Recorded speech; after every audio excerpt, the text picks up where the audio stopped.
ತಂದೆ ಹೆಸರೇನು ಯಾರು ಅಂತ ಎಲ್ಲ ಕೇಳಿದ್ರು. ನಾನು ಸ್ಪಷ್ಟವಾಗಿ ಹೇಳಿದೆ. ಅವಾಗ ಅವ್ರೇನಂದ್ರು, ಇದು ಸುರೇಶ್ ಹತ್ರ ಇದೆ ಎಂದು.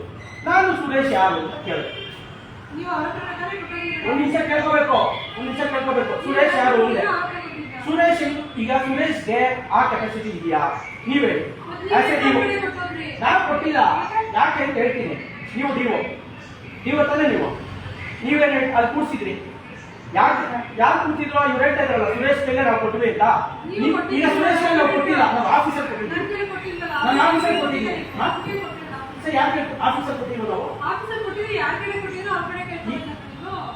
ಆ ಥರ ಹೇಳುತ್ತಾ? ನಿಯಮ ಆ ಥರ ಹೇಳುತ್ತಾ ಮೇಡಮ್? ನಿಯಮ ನನಗೆ ಬೇಕಾಗಿರೋದು ಒಂದೇ. ನನಗೆ ನಿಯಮ ಏನ್ ಹೇಳುತ್ತೆ, ID ಕಾರ್ಡ್ ಅನ್ನ ಧರಿಸಿರ್ಬೇಕು, ಅವ್ರು ಕೂತ್ಕೊಂಡು ಕೆಲಸ ಮಾಡುವಂತ ಬೆನ್ನ ಇದೆ ಅಥವಾ ಮೇಜಿನ ಮೇಲೆ ಪದನಾಮ ಇರಬೇಕು ಅಂತಿದೆ. ಇವ್ರು ಹೇಳೋದಲ್ಲ, ಸುರೇಶ್ ಡ್ರೈವರು, ನಿಮ್ಮ ಆಫೀಸ್ ಅಸಿಸ್ಟೆಂಟ್, P1 ಅಟೆಂಡ್ರು, ಇವರು ಪೃಥ್ವಿ ADO, ಇವರೇ ಆಫೀಸ್ ಅಸಿಸ್ಟೆಂಟ್ ನನ್ಗೆ ಗೊತ್ತಾಗುತ್ತಾ? ಈಗ ಅವ್ರೇನ್ ಹೇಳಿದ್ರು ಮೇಡಮ್? ಈಗ ಅವ್ರೇನ್ ಹೇಳಿದ್ರು? ನೀವು ಆ ಡ್ರೈವರ್ ಕೇಳಿ ಕೊಟ್ಬಿಟ್ಟು ಹೋಗಿದ್ರೆ ಅವ್ರು ಕೇಳಿ ಏನ್ ಇಲ್ಲ. ಡ್ರೈವರ್ ಯಾರು ಇಲ್ಲ ಕೇಳಿ ಇದು ಅವ್ರು ಏನ್ ಹೇಳ್ತಾ ಇದ್ದಾರೆ, ರೀಶೆಡ್ಯೂಲ್ ಆಗಿದೆ ಅಂತ ಹೇಳಿದ್ರು. ನಾವು ಅವಾಗ ಯಾಕೆ ನಾವು ಇದನ್ನೆಲ್ಲ ಮಾಡಬೇಕು ಅಂದ್ರೆ ಜನರಿಗೆ ಸುಳ್ಳು ಮಾಹಿತಿಯಿಂದ ದಿಕ್ತಪ್ಪಿಸುವಂತ ಕೆಲಸಗಳನ್ನ ಮಾಡಬಹುದು. ಹೌದು. ಡ್ರೈವರ್ ರೆಸ್ಪಾನ್ಸಿಬಿಲಿಟಿ ಇದೆಯಾ? ಅವರು ಔಟ್ಸೋರ್ಸ್ ಅಂತೀರಾ. ಡ್ರೈವರ್ ಫೈಲ್ ಇಟ್ಕೊಳ್ಳೋದಕ್ಕಾಗತ್ತಾ? ಈಗ 1000 ಜನ ತಂದ್ಕೊಡ್ತಾರೆ. ಈಗ ಅವ್ರ ಸೀಟಲ್ಲಿ ಕೂತಿದ್ದಾಗ ಈಗ ಇಲ್ಲಿ ಬಂದಿದ್ದ ತಕ್ಷಣ ಆಫೀಸಿಗೆ ಬಂದಾಗ ಯಾರು ಅಲ್ಲಿ ಕೂತಿರ್ತಾರೆ. ಜನ ಏನ್ ಮಾಡ್ತಾರೆ, ಅಪ್ಲಿಕೇಶನ್ಗಳೆಲ್ಲ ಕೊಡ್ತಾರೆ ಏನು ಕೇಳ್ತಾರೆ. ಇವ್ರು ಹೇಳೋದಲ್ಲ, ನೀವ್ ಯಾರೋ ಒಂದು ಕರೆದಿ ಮಾತಾಡ್ಸಿದ್ರೆ ನಾವು ಬಂದ್ವಿ, ಕರೆದು ಮಾತಾಡ್ಸಿದ್ರ ಇಷ್ಟೆಲ್ಲ ಕೇಳಿದ್ಮೇಲೆ ನಾವು ಅಲ್ಲಿ ಬರೋದಾಯ್ತು. ಯಾವಾಗ ಶೋಧಿ ಮೂವ್ಮೆಂಟ್ ರಿಜಿಸ್ಟ್ರು ಅಂತ ಕೇಳಿದಾಗ ಅಲ್ವಾ ಮೇಡಮ್? ಹೇಳ್ತೀನಿ ಕೇಳಿ. ಇಲ್ಲಿ ಯಾಕೆ ಅವ್ಯವಹಾರ ನಡೀತಾ ಇದೆ ಅನ್ನೋದಕ್ಕೆ ಅವರು ಬಂದಿದ್ರು, ಆಶಾ ಅನ್ನೋರು ಬಂದಿದ್ರು ಇಲ್ಲಿಗೆ. ಯಾರು ಅಪ್ಲಿಕೆಂಟು ಅವ್ರ ಹತ್ರ ಯಾವನು ಸುರೇಶ್ ಅನ್ನೋ ಇನ್ನೊಬ್ಬನೋ 10,000 ರೂಪಾಯಿ ದುಡ್ಡು ಕೇಳಿದ್ದಾರೆ. 1 ಲಕ್ಷ. ನನ್ನ ಹೆಸರು ಯಾವ್ದು? ಆಶಾ ಅನ್ನೋ. ಹೌದು. ಆಶಾ ಅವ್ರು ನಿಮ್ಗೂ ಏನು ಸಂತ್ರಸ್ತರು ಬಸ್ ಇದರಲ್ಲಿ ಬರ್ತಾರಾ? ಈಗ ಅವರು ಈ ಅಪ್ಲಿಕೇಶನ್ ಸಂದರ್ಭದಲ್ಲಿ ಇದು ರಿಲೀಸ್ ಆಗಿದೆ. ಯಾಕೆ ಅಂತ ಹೇಳ್ತೀನಿ. ಇವ್ರು ಆಶಾ ಅವ್ರದ್ದು ನಾವು ಕೇಳಬಾರ್ದು ಅಂತನಾ? ಆಶಾ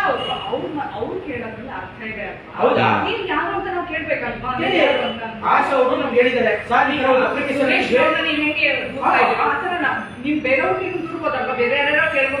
ಈಗ ಬೇರೆ ಯಾರ್ಯಾರು ಬಂದಿದ್ದಾರೆ, ಯಾರ್ಯಾರು ಮಾಡಿದ್ದಾರೆ ಅಂತ ನಾನು ಅದಕ್ಕೆ ಹೇಳ್ತಾ ಇರೋದು. ಆಶಾ ಅವರು ನನ್ನ ಸಿಸ್ಟರು, ಬೇರೆ ಯಾರು ಅಲ್ಲ. ಅವ್ರು ನನ್ನ ಸಿಸ್ಟರು. ತೆಗಿದೆ ಏನ್ ಈ ತರ ತೆಗಿದೆ, ರೇಷನ್ ಕಾರ್ಡ್ ತೆಗಿದೆ. ಇದು ಯಾಕಲ್ಲ ಆಯ್ತು ಅಂತ ಕೇಳಿ. ಜೀವನ ಅಂತ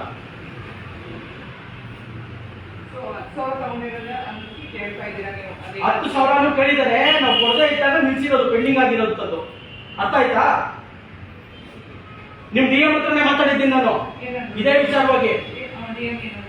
ಆಯ್ತು ಬಿಡಿ, ನಾನು ಮಾಡಿಸ್ಕೊಡ್ತೀನಿ ಅಂತ ಹೇಳಿದ್ದಾರೆ. ಇವಾಗ 1 ವರ್ಷ ಆಗೋಯ್ತು. ಯಾವಾಗ ಅಪ್ಲಿಕೇಶನ್ ಹಾಕಿರೋದು? ಏನ್ ಹೇಳ್ತಾ ಇದ್ದೀರಾ? ಇದು ಬೇಕು ಅಂತ ನೆಗ್ಲಿಜೆನ್ಸ್ ಇನ್ನೂ ಕೂಡ ಕಂಪ್ಲೀಟ್ ಆಗಿಲ್ಲ. 2023 ಮೇಡಮ್, 2023 ಒಂದು ಪ್ರೊಸೆಸ್ ಆಗಿಲ್ವಾ? ಎಲ್ಲಾದ್ರೂ ಮುಗ್ದಿಲ್ಲ, ಕಂಪ್ಲೀಟ್ ಯಾವ್ದು ಪ್ರೊಸೆಸ್ ಆಗಿಲ್ಲ. ಈ ಫೈಲ್ ತೆಗಿ, ನನ್ಗೆ ಒಂದೇ ಈ ಫೈಲ್ ತೋರಿಸ್ತೀನಿ. ನಿಮ್ಮ ಹತ್ರ ನಮ್ಮ ದಾಖಲೆಗಳಿದೆ, ಆ ಫೈಲ್ ತೋರಿಸಿ ಸಾಕು. ಇಷ್ಟು ಮಾಡಿ ನಾನು ಅದನ್ನೇ ಹೇಳ್ಬೇಕಿದ್ದು, you should show the file for me. ಅಷ್ಟು ತೋರಿಸಿ. ತೋರಿಸ್ಲಪ್ಪ ಇವರು. ಇವ್ರಿಗೆ ಆಶಾ ಹೆಸರು ನನ್ನ ಸಿಸ್ಟರ್ ಅನ್ನೋದನ್ನ ಪ್ರೂವ್ ಮಾಡೋದಕ್ಕೆ ರೇಷನ್ ಕಾರ್ಡ್ ನೋಡ್ತಾರಲ್ಲ, ಆಶನ್ಗೆ ಮದುವೆ ಮಾಡಿದೀವಿ, ಮಕ್ಕಳಿದ್ದಾರೆ, ಅವ್ರ ಫ್ಯಾಮಿಲಿದು ಇದಾಕೊಂಡಿರ್ತಾರೆ ರೇಷನ್ ಕಾರ್ಡು. ಅವ್ರಿಗೆ ಗಂಡ ಹಾಕೊಂಡಿರ್ತಾರೆ. ಪಾಪ ಏನಂದ್ರೆ ಏನೋ ಈಗ ನಾವು ಯಾರೋ ಬಂದಿದ್ದೀವಿ, ಪ್ರಶ್ನೆ ಮಾಡ್ತಾ ಇದೀವಿ, ನಿಮ್ಮ ಆಫೀಸಲ್ಲಿ ಒಬ್ಬ ಲಂಚ ಕೇಳಿದ್ದ, ಕಳ್ಳ ಕೂತಿದ್ದ, ಲಂಚ ಕೇಳ್ಬಿಟ್ಟ ಅಂತ ಹೇಳ್ತಾ ಇದೀವಿ. ಇವ್ರು ಅವಾಗ ಏನೋ ತಪ್ಪಿಸ್ಕೋಬೇಕು. ನಮ್ಮ ಕಚೇರಿಯಲ್ಲಿ ಆ ರೀತಿ ಯಾವುದು ನಡೆಯಲ್ಲ ಅಂತ. ಇಲ್ಲಿ ಏನೇ ರೀತಿ ನಡೆಯುತ್ತೆ, ಯಾವ್ಯಾವ ವಿಧಾನಸಭಾ ಕ್ಷೇತ್ರದಿಂದ MLA ಆಪ್ತರೋ ಚೇಳಾಗವ ಬಂದು ಇದೇ ಸ್ಕೂಲಲ್ಲಿ ಕೂತ್ಕೊಂಡು ಯಾವ ರೀತಿ ಪೇಪರ್ಗಳನ್ನ ತಿರುಗಿಸಿ ಬೇಕಾದವ್ರಿಗೆ ಮಾರ್ಕ್ ಮಾಡಿ ಇವ್ರ ಅಪ್ಲಿಕೇಶನ್ ಪಾಸ್ ಆಗಬೇಕು ಅಂತ ಹೇಳಿ ಮಾಡ್ತಾರೆ. ಈಗ ತೋರಿಸಿ ಮೇಡಮ್, ತೋರಿಸಿ ಮೇಡಮ್. ಅಲ್ಲ, ಇಲ್ಲಿ ಒಬ್ರು ID ಕಾರ್ಡ್ ಹಾಕಿಲ್ಲ. ಅಲ್ಲ, ಅದೇ ನೀವು ತೋರಿಸ್ತೀನಿ ನೋಡಿ ಯಾವ ರೀತಿ ಆಗುತ್ತೆ. ಹೆಂಗ್ ಮಾಡ್ತಾ ಇದಾರೆ ಅಂದ್ರೆ ಕೆಲವು ಕೂತ್ಕೊಂಡೆ ಬಿಟ್ರಪ್ಪ. ಈ ಫೋನ್ ತೋರಿಸ್ಬೇಕಲ್ವ ನಮ್ಗೆ? ಮೂವ್ಮೆಂಟ್ ರಿಜಿಸ್ಟ್ರು ಅಂತ ಪ್ರಶ್ನೆ ಬಂದಿದ ತಕ್ಷಣ ಅವ್ರು ಇವಾಗ ಔಟ್ಸೋರ್ಸ್ ಡ್ರೈವರ್ ಹತ್ರ ಫೈಲ್ ಇದೆ ಅಂತ ಒಬ್ಬರು ಹೇಳ್ತಾರೆ ಅಂದ್ರೆ ಯಾವ್ದು ಸ್ವಾಮಿ ಏನಿದೆ? ಏನ್ ಮಾಡ್ತಾವ್ರಪ್ಪ ಇವರು? DM ಯಾರು? ರಂಗನಾಥ್ ಅವರ DM ರಘುನಾಥ್. ಎಲ್ಲಿ ಅವರು? ಎಲ್ಲಿ? ನಾವು ಬಂದಾಗ ಇದನ್ನೆಲ್ಲ ದೂರ ಹೇಳಿದಾಗ ಕರ್ಸಿದ್ರು, ಕಾಫಿ ಕುಡಿಸ್ಬಿಟ್ಟು ಅವ್ರು ರಾಮನಗರ ಬೇರೆ ಐತೆ ಅವ್ರಿಗೆ. ಅಲ್ಲ 3 to 5 ಇರ್ಬೇಕಲ್ಲ ಅವ್ರು, ಎಲ್ಲಿ ಇಲ್ವಲ್ಲ ಅವರು? ರಾಮನಗರ ಇವತ್ತು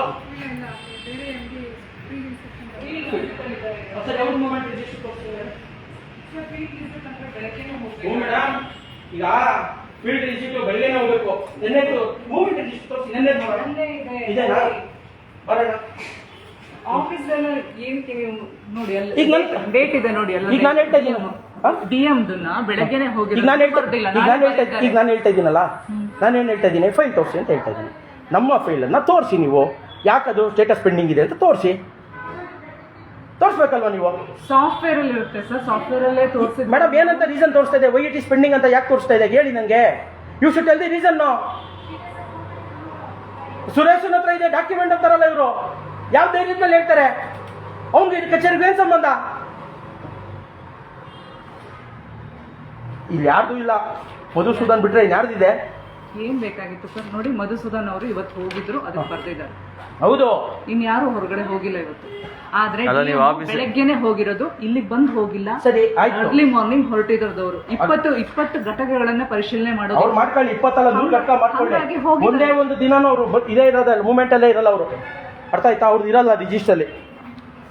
ಇದೆಯಾ ಮೇಡಮ್ ರಿಜಿಸ್ಟರ್ ಅವ್ರದ್ದು? ಕಂಡೀಷನ್ ಇಲ್ವಲ್ಲ ಅಲ್ಲಿ, ಅದು ಜೂನಿಗೆ ಬಂದ್ಬಿಡ್ತು. ಅವ್ರು ಮೂಮೆಂಟ್ ಮಾಡಲ್ಲ, ಆಫೀಸಲ್ಲೇ ಬರ್ತಾರೆ, ಕೂತಿರ್ತಾರೆ. ಇವತ್ತು ಅಲ್ವಲ್ಲ ಸರ್ ಡ್ಯೂಟಿ, ರಾಮನಗರದಲ್ಲೂ ಇದೆ. ನಾನು ಹೇಳಿದ್ದೀನಿ ಮೇಡಮ್, ಅವರು ರಾಮನಗರದಲ್ಲೂ ಇದ್ದಾರೆ ಅಂತ ನನಗೆ ಗೊತ್ತಿದೆ. ಅರ್ಥ ಆಯ್ತಾ? ಇವತ್ತು ಇಲ್ಲಿ ಕೆಲಸ ಅವ್ರದ್ದು, ಇವತ್ತು ಬೆಂಗಳೂರಲ್ಲಿ ಕೆಲಸ, ರಾಮನಗರ ಅಲ್ಲ. ಅದಕ್ಕೆ ಫೀಲ್ಡ್ ವಿಸಿಟ್ ಹೋಗಿದ್ದಾರೆ. ಫೀಲ್ಡ್ ವಿಸಿಟ್ ಇಲ್ಲೇನೆ ಅಲ್ವಾ? ಸರ್ಕಾರದಲ್ಲಿ ಅದು ಒಂದು ನಿಯಮ ಇದೆ, ಸ್ಟ್ರಿಕ್ಟ್ ಆಗಿ ಪಾಲನೆ ಆಗಬೇಕು. 3 to 5 ಆಫೀಸಲ್ಲಿ ಇರಬೇಕು, ಜನರನ್ನ ಭೇಟಿ ಆಗ್ಬೇಕು. ಇದೆಯೋ ಇಲ್ವೋ? ನಾನೇನಾದ್ರೂ ಕಾನೂನು ಬಿಟ್ಟು ಮಾತಾಡ್ತಾ ಇದ್ದೀನಾ? ನಾನು ಕಾನೂನು ಬಿಟ್ಟು ಮಾತಾಡ್ತಾ ಇದ್ದೀನಾ? ಅವ್ರೊಬ್ಬರೇ ಹೋಗಿಲ್ಲ, MD ಕರ್ಕೊಂಡು ಹೋಗಿದ್ದಾರೆ. ಆರ್ಯವೈಶ್ಯ MD ಸರಿ, ಈಗ ಅದಕ್ಕೆ ಏನಾದ್ರು ಒಂದು ಇರ್ಬೇಕಲ್ಲ.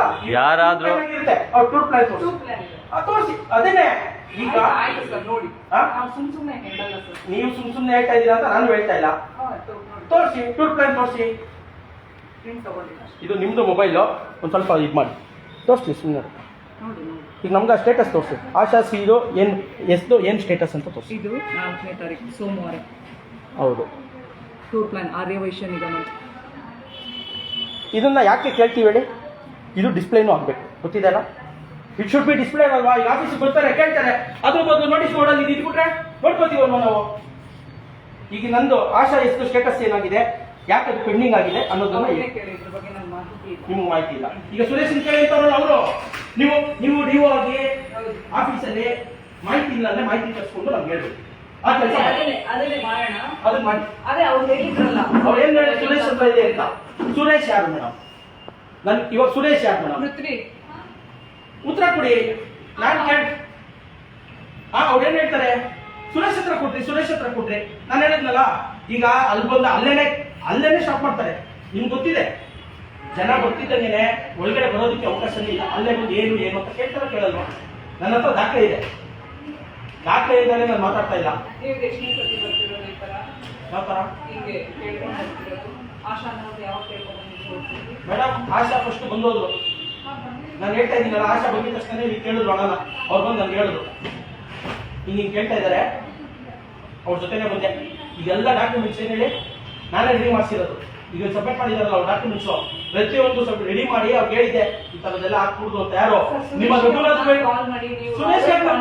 ಅವ್ರಿಗೆ ನಾನ್ ಮಾಡಿಲ್ಲ, ಸುರೇಶ್ ಮಾಡಿಲ್ಲ. ನೇರ ನಿಮ್ ರಘುನಾಥ್ ಹತ್ರನೇ ಮಾತಾಡಿದ್ದೀನಿ ನಾನು, ನಿಮ್ಮ DM ರಘುನಾಥ್ ಹತ್ರ. ಏನ್ ಹೇಳಿ?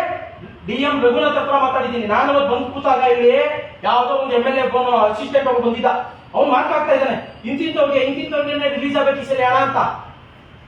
ಅದು ನಡೆದಿದೆ. ನಾನು ಹೇಳ್ತಾ ಇದ್ದೀನಿ, ನಿಮ್ಗೆ ಗೊತ್ತಿದೆ, ಅವೆಲ್ಲ ನಿಮ್ಗೆ ಗೊತ್ತಿರುತ್ತೆ. ಏನೇನು ಇಲ್ಲಿ ಕೇಳಿ. ಹೌದು, ನಿಮಗೆ ಅಂದ್ರೆ ಇಲ್ಲಿರುವಂತ ಸಿಬ್ಬಂದಿಗಳಿಗೆ ಗೊತ್ತಿದೆ ಅದು. ನೀವು ಅಂದ್ರೆ ನೀವೇ ತರ್ಕೋಬೇಡಿ. ಇಲ್ಲಿಂದ DO ಮುಂಚೆ DOಗೂ ಗೊತ್ತಿರುತ್ತದು. ಅರ್ಥ ಆಯ್ತಾ? ಈಗ ಅವ್ರು ಹೇಳಿದ್ರಲ್ಲ ಆಶಾ ಅಂದಿದ ತಕ್ಷಣ ಸುರೇಶ್ ಅಂತ ಹಿಂಗೆ ಹೇಳಿದ್ರು, ನಾನು ಅದನ್ನೇನು ಪ್ರಸ್ತಾಪನೆ ಮಾಡಲಿಲ್ಲ. ಇದು ಸ್ಟೇಟಸ್ ಏನಿದೆ ಚೆಕ್ ಮಾಡಿ. ಸುರೇಶ್ ಕೈ ಕೊಟ್ಟಿದ್ದು ಸುರೇಶ್ ಕೈ ಕೊಟ್ಟಿದ್ದು, ಸರಿ ಸುರೇಶ್ ಕೈ ಕೊಟ್ಬಿಟ್ಟು ಹೋಗ್ಬಿಟ್ರಪ್ಪ, ಸುರೇಶ್ ಕೈಲೇ ಕೊಟ್ಬಿಟ್ಟು ಹೋಗ್ಬಿಟ್ವಿ. ಯಾಕಂದ್ರೆ ಅಲ್ಲಿ ಕೂತಿದ್ರು, ನಾನು ಆಫೀಸ್ ಅವರು ನಾವು ಸಬ್ಮಿಟ್ ಮಾಡಿದ್ವಿ. ಅದು ಅವ್ರ ಹತ್ರನೇ ಇರ್ಬೇಕಾ? ಇವತ್ತು ಬಂದಿದ್ದು ಟಪಾಲಲ್ಲಾಗ್ಲಿ ಫೈಲ್ಸ್ ಆಗಲಿ ಏನಾಯ್ತು ಅಂತ ಕೇಳ್ಬೇಕಾ? ಅವ್ರು ಹೇಳಿ ಜೀವನ್ ಬಂದಿದ್ರು, KRS ಪಾರ್ಟಿಯಿಂದ ಆರ್ಗನೈಸಿಂಗ್ ಸೆಕ್ರೆಟರಿ ಮಾತಾಡಿದ್ರು, ಇದನ್ನೆಲ್ಲ ಹೇಳಿದ್ರು. ಆಮೇಲೆ ನಾನ್ ಮಾಡ್ತೀನಿ. ಆಮೇಲೆ ನೋಡಿ ಮೇಡಮ್, ಮತ್ತೆ ಮತ್ತೆ ಬರಂಗ್ ಹಾಕ್ಬಾರ್ದು ಇಲ್ಲಿ. ಅದು ನನ್ಗೆ ಅವಶ್ಯಕತೆ ಇಲ್ಲ. ನೀವು ಅದು ನಮ್ಗೆ ಗೊತ್ತಾಗುತ್ತಲ್ಲ, ಅವ್ರು ಬಂದ್ರೆ ಗೊತ್ತಾಗುತ್ತೆ, ಬರಲಿಲ್ಲ ಅಂತ ಇನ್ನೊಂದು ಕಾರಣ ಅಷ್ಟೇ. ಆದ್ರೆ ನಾನು ಹೇಳ್ತಾ ಇದ್ದೀನಿ ಕೇಳಿ, ಸರ್ಕಾರದ ನಿಯಮಗಳು ಪಾಲನೆ ಆಗಿದೆ. ಏನ್ ಹೇಳಿ? ಸರ್ಕಾರದ ನಿಯಮಗಳು ಅದೇನು ಸುತ್ತೋಲೆಗಳನ್ನು ಹೊರಡಿಸ್ತಾರೆ ನಿಮ್ಗಳಿಗೆ, ಅದು ಪಾಲನೆ ಆಗ್ಬೇಕು. ಒಂದೊಂದು ಚೇರ್ ಹಾಕ್ಸಿ, ಏನಾಗಲ್ಲ. ಒಬ್ಬೊಬ್ರು ಯಾಕಂದ್ರೆ ಅವ್ರ ಹತ್ರ ಕೆಲಸ ಕರ್ಕೊಂಡು ಬರ್ತಾರೆ ನೋಡಿ, ವಯಸ್ಸಾದವ್ರು ಬಂದಿದ್ದಾರೆ, ಏನಿದೆ ಅದು ಇದೆ. ಹಿರಿಯ ನಾಗರಿಕರು ಬರ್ತಾರೆ ಕಚೇರಿಗಳಿಗೆ, ಅವ್ರನ್ನ ಕೂರ್ಸ್ ಮಾತಾಡಿಸಿ ಅಂತಿದೆ. ನೀವು ಕೂತ್ಕೊಳ್ಳಿ ಅಂದ್ರೆ ಅವ್ರ ಹತ್ರ ಕೂತ್ಕೊಳ್ಳೋಕೆ ಅವಕಾಶ ಇದೆಯಾ? ಅಲ್ಲಿ ಒಂದೇ ಒಂದು ಸೀಟ್ ಇಲ್ಲ. ಆಮೇಲೆ ID ಕಾರ್ಡ್ ತರಿಸಿರ್ಬೇಕು. ಇದು ಯಾಕೆ ಹಿಂಗಾಗುತ್ತೆ? ಸುರೇಶ್ ಹತ್ರ ಕೂತಿ ID ಕಾರ್ಡ್ ಸುರೇಶ್ ಹಾಕಿದ್ರೆ ಅವತ್ತು ನೀವೆಲ್ಲರೂ ಇರೋರೆಲ್ಲ ಸ್ಟಾಫ್ಸ್ ID ಕಾರ್ಡ್ ಹಾಕಿದ್ರೆ ನಾವು ಕರೆಕ್ಟಾಗಿ ಅಲ್ಲಿಗೆ ಬರ್ತಾ ಇದೆ. ಕನ್ಸರ್ನ್ ಯಾರು, ಇದಕ್ಕೆ ಸಂಬಂಧಪಟ್ಟಂತ ಅಧಿಕಾರಿ ಯಾರು, ಸಿಬ್ಬಂದಿ ಯಾರು ಅಂತ ನಾವು ಅವ್ರ ಹತ್ರ ಬರ್ತಾ ಇದ್ವಿ. ಆ ಕಾರಣಕ್ಕೆ ಏನ್ ಹೇಳಿ, ಇಂಥ ಕಚೇರಿಗಳಲ್ಲಿ ಮಧ್ಯವರ್ತಿಗಳ ಕಾಟ ಇರಬಾರ್ದು ಅಂತ ಹೇಳಿ ID ಕಾರ್ಡ್ ಮಾಡಿರುವಂತದ್ದು.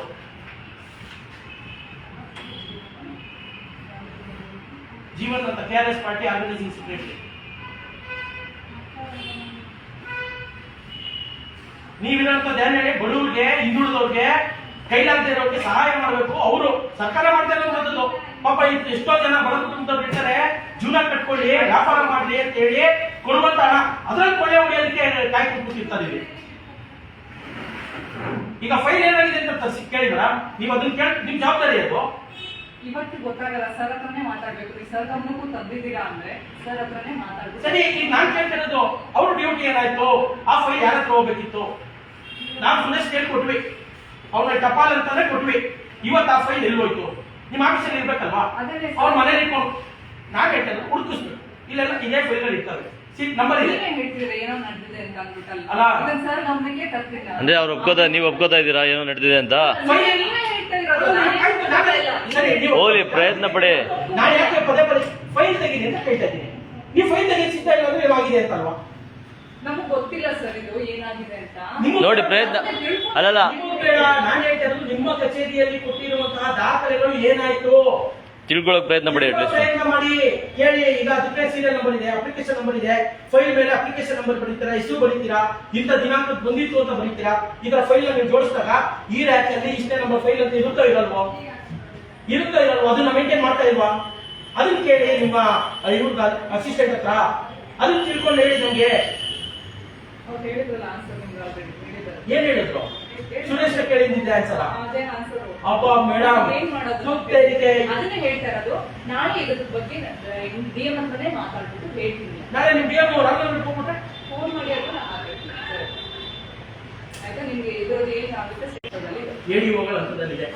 ಈಗ ಒಂದು ದಾಖಲೆ ಫೈಲ್ ನಿಮ್ಮ ಇದ್ರ ಪ್ರಕಾರ, ನಿಯಮದ ಪ್ರಕಾರ ಇದ್ರೆ, ನಾನು ಕೇಳ್ತಾ ಇರೋದು ಅದನ್ನೇ, ನಿಮ್ಮ ನಿಯಮದ ಪ್ರಕಾರ ದೇವರಾಜ ಅರಸು ಹಿಂದುಳಿದ ವರ್ಗಗಳ ಇದ್ರ ಪ್ರಕಾರ ಒಂದು ಫೈಲು ಕಡತ, ಒಂದು ಫೈಲು ಅಥವಾ ಕಡತ ಎಷ್ಟು ದಿನ ಅವ್ರ ಹತ್ರ ಇರಬೇಕು ನಿಯಮ. ಅದನ್ನು ವಿಲೇವಾರಿ ಮಾಡೋದಕ್ಕೆ ಸಮಯ ಇಲ್ವಾ? ಇಷ್ಟು ದಿನ ಅಂತ ಸಮಯ ನಿಗದಿ ಮಾಡಿದಾರೋ ಇಲ್ಲ? ಎಷ್ಟು ದಿನ? ಮೇಡಮ್ ಸರಿ, ಸೆಲೆಕ್ಷನ್ ಕಮಿಟಿ ಸೆಲೆಕ್ಟ್ ಆದ್ಮೇಲೆ ನೋಡಿ, ನೀವು ಹಾಕಿರುವಂತ ಅಪ್ಲಿಕೇಶನ್ ಸೆಲೆಕ್ಟ್ ಆಗಿದೆ, ನಿಮ್ಗೆ ಹಣ ಬಿಡುಗಡೆ ಆಗುತ್ತೆ, ಇಂತಿಂತ ದಾಖಲೆಗಳನ್ನು, ಅಫಿಡವಿಟ್ ಗಳನ್ನು ತಂದು ಕೊಡಿ ಅಂತ ಹೇಳುವಂತದ್ದು ಪ್ರಕ್ರಿಯೆ ಅದೇ ತಾನೆ. ಸೆಲೆಕ್ಷನ್ ಕಮಿಟಿ ಇರುತ್ತೆ, ಅಪ್ಲಿಕೇಶನ್ 100 ಅಪ್ಲಿಕೇಶನ್ ಬಂದಿರುತ್ತೆ. ಆ 100 ಅಪ್ಲಿಕೇಶನ್ ಅಲ್ಲಿ ಸ್ಕ್ರೂಟಿನಿ ಮಾಡ್ತೀರಾ, 10 ಸೆಲೆಕ್ಟ್ ಮಾಡ್ತೀರಾ. 10 ಸೆಲೆಕ್ಟ್ ಮಾಡಿ ನೋಡಿ, ನೀವು ಹಾಕಿದ್ದೀರಾ ಅಪ್ಲಿಕೇಶನ್, ಅಫಿಡವಿಟ್ಗಳು, ಇಂತಿಂತ ದಾಖಲೆಗಳನ್ನ ತಂದ್ಕೊಡಿ, ಅದ್ರ ಮೇಲೆ ನಿಮ್ಗೆ ಹಣ ಬಿಡುಗಡೆ ಆಗುತ್ತೆ ಅಂತ ಹೇಳ್ತಾರೆ. ಸೆಲೆಕ್ಷನ್ ಕಮಿಟಿ ಸೆಲೆಕ್ಟ್ ಮಾಡಿದ್ಮೇಲೆ ನಾವು ಆ ದಾಖಲೆಗಳನ್ನ ತಂದುಕೊಟ್ಟ ಮೇಲೆ ಎಷ್ಟು ದಿನ ಸಮಯ, ಎಷ್ಟು ವರ್ಷ ಸಮಯ?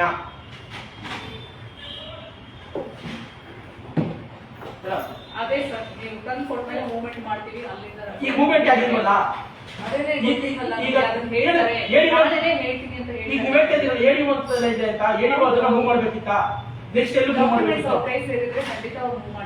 ಸರಿ, ಅದನ್ನ ಹೆಂಗೆ ಕಣ್ಣಿ ಮುಚ್ಕೊಂಡೆ ಕೂತಿದ್ದಾರೆ? ಯಾಕೆ ಅವ್ರ ಕೈ ಸೇರಿಲ್ಲ?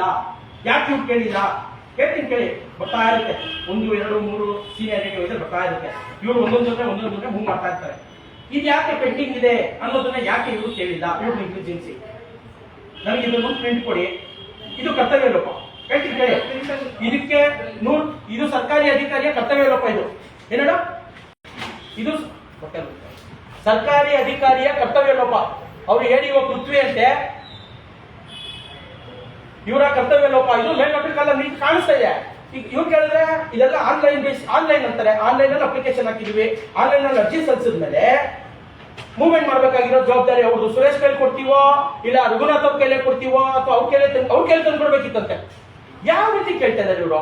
ಈಗ ಇವರು ಅಷ್ಟೇ ಉತ್ತರಗಳಿಲ್ಲದೆ ಇರುವಂತಹ ಸರ್ಕಾರಿ ಅಧಿಕಾರಿಗಳು, ಸರ್ಕಾರಿ ಇಲಾಖೆಗಳು. ಅಣ್ಣ ಈಗ ನೀವು ಹಂತದಲ್ಲಿ ಎಷ್ಟು ದಿನ ಇರಬೇಕು? ಅವ್ರಿಗೆ ರಘುನಾಥ್ಗೆ ಫೋನ್ ಮಾಡಿ ಮಾಡಿ ಮಾಡಿ ಹೀಗೆ ಮಾತು ಕೇಳ್ಕೊಳ್ಳಿ. ನಾನು ಕೇಳ್ತಾ ಇರುವಂತದ್ದು ADO ಕೈ, ನನ್ನ ಹತ್ರ ನಂಬರ್ ಇಲ್ಲ. ನಾನು ಬಂದಿದ್ದೀನಿ, ನಾನು ಮಾಡಿ ಕೇಳೋಂಥದ್ದಲ್ಲ. ನಿಮ್ಮ ಕಚೇರಿಗೆ ಬಂದಾಗ ನಿಮ್ದು ಜವಾಬ್ದಾರಿ ಇರೋದು. ಯಾಕಂದ್ರೆ ಇಲ್ಲಿ ತಪ್ಪಾಗಿರೋದು ಇಲ್ಲಿಂದಾನೆ ತಪ್ಪಾಗಿದೆ. 2 ತರ ಆಗಿದೆಯಪ್ಪ ಇಲ್ಲಿ ದಿಕ್ಕಪ್ಸಿರೋಂಥದ್ದು. ನಿಮ್ದು ಒಕ್ಕಲಿಗರು ಇದಕ್ಕೆ ಕಳಿಸ್ಬಿಟ್ಟಿದೀವಿ ಅಂತ ಹೇಳಿದ್ರು. ಹೆಂಗೆಲ್ಲ ಮೋಸ ಮಾಡಿ ಸುಳ್ಳು ಹೇಳಿದ್ದಾರೆ ಅನ್ನೋದಕ್ಕೆ ಈ ಅಧಿಕಾರಿಗಳು. ಕಾಲ್ ಮಾಡಿ ಮೇಡಮ್ ಅವ್ರಿಗೆ.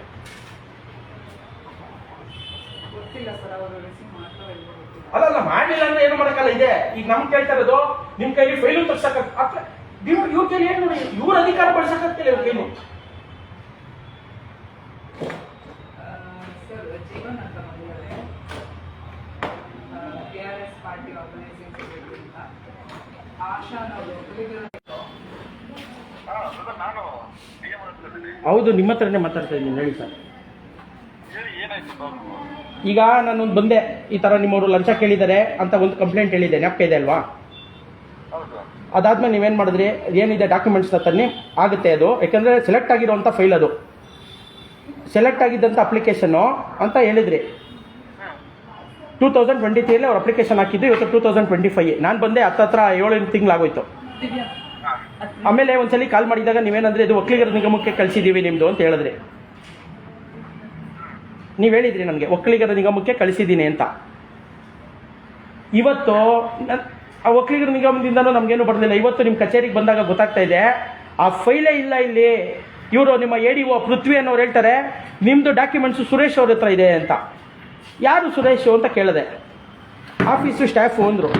ಸರಿ, ಸ್ಟಾಫ್ ಆದರೆ ಎಲ್ಲೋಗಿದ್ದಾರೆ ಅಂತ ಕೇಳಿದೆ. 3 o'clock ಇಂದ 5 o'clock ಎಲ್ಲರೂ ಸಾರ್ವಜನಿಕವಾಗಿ ಸಿಗಬೇಕು, ಎಲ್ಲಿದ್ದಾರೆ ಅಂತ ಕೇಳಿದೆ. ಅವಾಗ ನಿಮ್ಮ DO ಅವ್ರು ಹೇಳ್ತಾ ಇದ್ದಾರೆ ಅವರು ಡ್ರೈವರು, ಔಟ್ಸೋರ್ಸಿಂಗ್ ಡ್ರೈವರು ಅಂತ ಹೇಳ್ತಾ ಇದ್ದಾರೆ. ಈಗ ನಮಗೆ ಆಶಾ ಅವರ ಡಾಕ್ಯುಮೆಂಟ್ಸ್ ಏನಾಯ್ತು, ಏನು ಸ್ಟೇಟಸ್ ಅಲ್ಲಿ ಇದೆ ಫೈಲು, ಅದು ಯಾಕೆ ಮೂವ್ಮೆಂಟ್ ಆಗಲಿಲ್ಲ, ಮಾಹಿತಿ ಬೇಕು.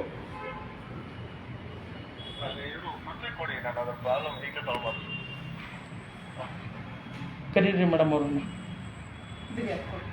ಅಲ್ಲ ಇಲ್ಲೇ ಕರೆದ್ಬಿಡಿ. ಇಲ್ಲೇ ಬರಲಿ. ಪೃಥ್ವಿ ಮೇಡಮ್ ಬನ್ನಿ ಇಲ್ಲಿ ತೊಗೊಳ್ಳಿ. ನಿಮ್ಮ ಇವ್ರು DM ಅವ್ರು ಮಾತಾಡ್ತಾರೆ. ಸರಿ, DM ಇವರು DO. DM ಇವ್ರು ಮಾತಾಡ್ತಾ ಇರೋರು DM. ಹಲೋ ಸರ್ ಹೇಳಿ.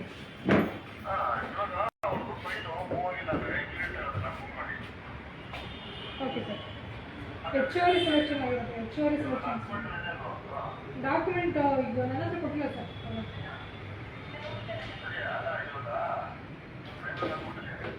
ಪ್ರೈಮರಿ ಡಾಕ್ಯುಮೆಂಟ್ ಇದೆ ಸರ್, ಬಂದಿದೆ ಸರ್. ಹೆಚ್ಚುವರಿ ಸಿಗುತ್ತೆ, ಹೆಚ್ಚುವರಿ approval sir. Okay sir. Hello sir, ಹೇಳಿ.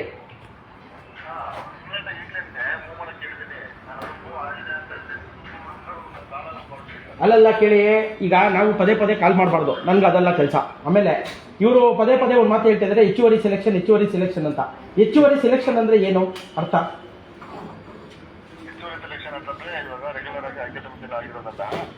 ಹೆಚ್ಚುವರಿ ಸೆಲೆಕ್ಷನ್ಸ್ ಕೆಲವೊಂದು ಫೈಲ್ಗಳು ಇನ್ನು ನಾನು ನೋಡಿಲ್ಲ ಅಂತ, ಅವರು ಸೈನ್ ಮಾಡಿಲ್ಲ ಅಂತ, ಅದಕ್ಕೆ ನಾನು ಮಾಡಿ ಅಂತ ಹೇಳಿದ್ದೀನಿ. ನೀವು ನೋಡ್ದಲ್ಲೇ ಸೈನ್ ಮಾಡಿಲ್ಲ ಅಂತ ಅದು ಹೇಳ್ತಾ ಇರೋದಲ್ವಾ? ನಾನು ಫೈಲ್ ಸೈನ್ ಮಾಡಿಲ್ಲ, ಅದಕ್ಕೆ ನಾನು ಸೈನ್ ಮೂವ್ ಮಾಡಿ ಡಾಕ್ಯುಮೆಂಟ್ ಕೊಟ್ಟಿದ್ದಾರಲ್ಲ ಬಂದು ಅಪ್ರೂವ್ ಮಾಡ್ತೀನಿ ಅಂತ ಹೇಳಿದ್ರು. ಸರಿ, ಈಗ ಆಮೇಲೆ ಇನ್ನೊಂದು ವಿಚಾರ, ನಾನು ಲಾಸ್ಟ್ ಟೈಮು ಹೇಳಿದ್ದೀನಿ ನೋಡಿ, ನಿಮ್ಮ ಕಚೇರಿಯಲ್ಲಿ ಅರ್ಧ ಈಗ ನೀವು ಹೇಳ್ತಿರೋದು ಎಲ್ಲ ಅಲ್ಲಲ್ಲ ಕೇಳಿ ಅದಲ್ಲ. ಅದ್ರ ಜೊತೆಗೆ ನಾನು ಹೇಳಿದ್ದೀನಿ, ಮಧ್ಯವರ್ತಿಗಳು ಜಾಸ್ತಿ ಇರ್ತಾರೆ ನಿಮ್ಮಂತ ಇದರಲ್ಲಿ ಆಫೀಸ್ಗಳಲ್ಲಿ.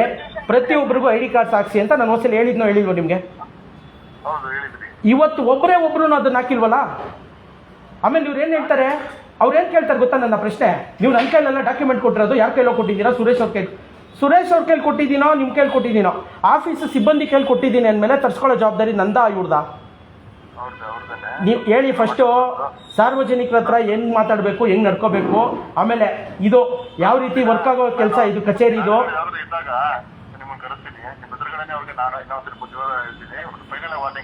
ಅಲ್ಲಲ್ಲ, ನೀವು ಒಂದೇ ಒಂದು ವಿಚಾರ ಕೇಳಿ, ನೋಟಿಸ್ ಕೊಡಿ. ನೀವು ನೋಟಿಸ್ ಕೊಡಬೇಕು. ಯಾಕೆ ಇದು ಎರಡನೇ ಸಲ ನಾನು ಹೇಳ್ತಾ ಇರೋದು. ಈಗ ಮೇಡಮ್ ಹೇಳಿದ್ರು ಈಗ ವಿಡಿಯೋ ಮಾಡ್ಕೋತಾರೆ, ಭಯ ಯಾಕೆ? ನಾವೇನು ಹೇಳ್ತಾ ಇದೀವಿ ಮತ್ತೆ ಅದನ್ನ ಹೇಳ್ತಾ ಇರೋದು. ವಿಡಿಯೋ ಮಾಡೋದು ಏನಕ್ಕೆ? ಮತ್ತೆ ಈಗ ಇವರು ನಾವಿಷ್ಟೆಲ್ಲ ಹೇಳಿದ್ಮೇಲೆ ಕೊನೆಗೂ ಒಬ್ಬರೇ ID ಕಾರ್ಡ್ ಹಾಕುವಂತ ಕೆಲಸನೂ ಮಾಡ್ತಾ ಇಲ್ಲ ಅಂದ್ರೆ ಎಷ್ಟು ಮೊಂಡ ಬಿದ್ದಿದ್ದಾರೆ ಅನ್ನೋದಕ್ಕೆ ನಾನು ಹೇಳ್ತೀನಿ ಕೇಳಿ. ಮತ್ತೆ ನಾವು ಪದೇ ಬಂದು ಡಿಸ್ಟರ್ಬ್ ಮಾಡಬೇಕು ಅನ್ನೋದಲ್ಲ, ನಿಮ್ಮ ಕೆಲಸಗಳನ್ನ ನೀವು ಮಾಡಿ ಅಂತ ಅಷ್ಟೇ ನಮ್ಮ ರಿಮೈಂಡರು.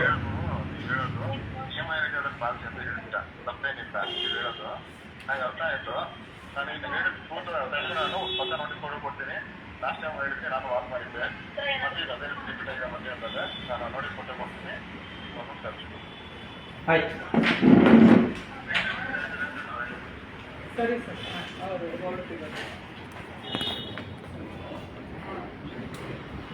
ಬಂಧುಗಳೇ, ಈಗ ನೀವು ಕೇಳ್ಕೊಂಡ್ರಿ, ನಾನು ಈಗ ಮಾತಾಡಿದ್ದು ರಘುನಾಥ್ ಅನ್ನುವಂತಹ ಇಲ್ಲಿನ DM, ಏನು ದೇವರಾಜ ಅರಸು ಹಿಂದುಳಿದ ನಿಗಮಗಳ DM ಆಗಿ ಕೆಲಸ ನಿರ್ವಹಿಸುವಂತವ್ರು. ಎಷ್ಟು ಬೇಜವಾಬ್ದಾರಿ ತಂದಾರಿ ಇವರೆಲ್ಲ ಕೆಲಸ ಮಾಡ್ತಾ ಇದ್ದಾರೆ ಅನ್ನೋದನ್ನ ಇವತ್ತು ನಾವು ಕರ್ನಾಟಕ ರಾಷ್ಟ್ರ ಸಮಿತಿ ಪಕ್ಷದ ನೇರ ಪ್ರಸಾರದಲ್ಲಿ ನಿಮಗೆ ತೋರಿಸಿದ್ದೀವಿ. ಯಾಕೆಂದ್ರೆ ಇವತ್ತು ತಿಳುವಳಿಕೆ ಇಲ್ಲದೆ ಇರೋರು ಬರೋದೇ ಹೆಚ್ಚು ಇಂಥ ಕಚೇರಿಗಳಿಗೆ. ಏನೋ ಸರ್ಕಾರದಿಂದ ಹಣ ಬರುತ್ತೆ, ನಾವು ನಮ್ಮ ಜೀವನವನ್ನು ಕಟ್ಕೋಬಹುದು, ನಾವು ಜೀವನವನ್ನು ರೂಪಿಸ್ಕೋಬಹುದು ಅಂತ ಹೇಳಿ ಬರುವಂಥ ಜನ, ತಿಳುವಳಿಕೆ ಇಲ್ಲದೆ ಇರೋ ಜನನೇ ಹೆಚ್ಚು. ಆದರೆ ಇಂಥ ಏನು ಹೇಳ್ಬೇಕು ಇವ್ರಿಗೆ ಅನ್ನೋದು ನನಗೆ ಗೊತ್ತಾಗ್ತಾ ಇಲ್ಲ. ಇಂಥವ್ರು ಯಾವ ರೀತಿಯಾಗಿ ಸರ್ಕಾರಿ ಕೆಲಸವನ್ನು ನಿರ್ವಹಿಸ್ತಾ ಇದ್ದಾರೆ ಅನ್ನೋದು ನಿಮಗೆ ಗೊತ್ತಾಗಲಿ. ಇಷ್ಟನ್ನ ಹೇಳ್ತಾ ನೋಡೋಣ. ಯಾವುದೋ ಒಂದು ವಿಚಾರಕ್ಕಲ್ಲ, ಈ ಬಹುತೇಕವಾಗಿ ಇದೇ ನಡೀತಾ ಇರುವಂಥದ್ದು. ಪ್ರತಿಯೊಬ್ಬರನ್ನ ಯಾರ್ಯಾರು ಈ ಇಲಾಖೆಯಲ್ಲಿ ಸಂತ್ರಸ್ತಿದ್ದೀರೋ ದಯವಿಟ್ಟು ನಮಗೆ ಸಂಪರ್ಕ ಮಾಡಿ, ಏನೇನಾಗಿದೆ ನಿಮ್ಮ ವಿಚಾರಗಳ ಬಗ್ಗೆ ಮಾತನಾಡೋಣ. ನಮಸ್ಕಾರ.